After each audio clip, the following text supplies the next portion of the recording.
Hi everyone, Oleg Tkach here with NFM Lending with your weekly rate update. So, why are rates going up when they should have gone down? Why does this keep happening? Why are we at 6 months highs in interest rates? So for those of you that watched my video last week, you'll know that there's 3 factors that's causing this, which is inflation, the debt ceiling, and the third one, which is things seem to be going fine with a lot of different banks. Things have stabilized.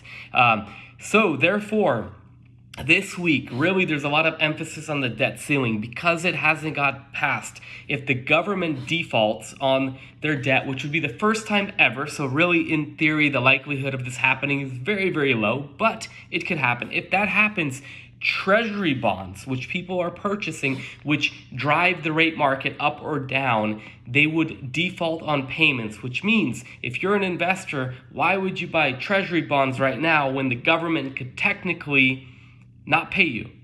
Does that make sense? So because of that, money is just flowing out of the bond market, which causing rates to go up. Now, the other side that really took emphasis this week is the fact that more data is supporting a future rate hike with the Fed at their next meeting, which continues to have chances go up and up and up. The chances keep increasing, and that's because there isn't enough data to show us that that inflation is behind us. Because of that, you saw rates really tick up. I mean, we went to 6 month highs this week. Rates are pretty much in the 7s right now, which is what they were back in October, which was the worst rate moment in the last many years. So with that said, what happens next week? Well, if the debt ceiling gets resolved, you'll see rates come down.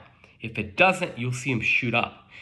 In addition to that, there are some inflation reports that are coming out next week, which if they support a future rate hike, which means inflation isn't getting any better, we are unfortunately going to see rates go up higher in the short term. Long term, again, next year, yes, rates will be better. There's no way they can't.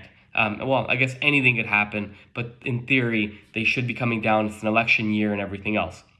But right now, all on the debt ceiling, more inflation data supporting that inflation is not behind us, that the Fed's going to have to raise at their next meeting.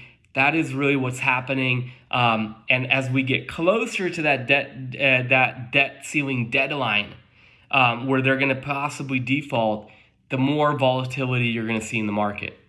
So what do you tell your buyers right now? Well, for us, if we lock somebody's loan in, and within 10 days of closing, after we lock, if the market gets better, we're going to float them down. So all these people that are locking in right now with higher rates, we will float them down to a lower rate if it gets better. But we're locking them sooner than later because we want to protect against rates possibly going up. Because let's say you don't lock. Let's say everybody's betting that they are going to go down. Well, what happens if we default for the first time ever and rates shoot up into the 8s, which is possible, right? So that is your weekly rate update. I hope you and your families all enjoy a wonderful, relaxing Memorial Day weekend. Let us know if there's anything we can help you with. Otherwise, we'll keep you updated in this super volatile rate market. Hopefully, we'll have some good news next week. But either way, we'll give it to you as it is. That is your weekly rate update, and we'll talk to you later. Bye-bye.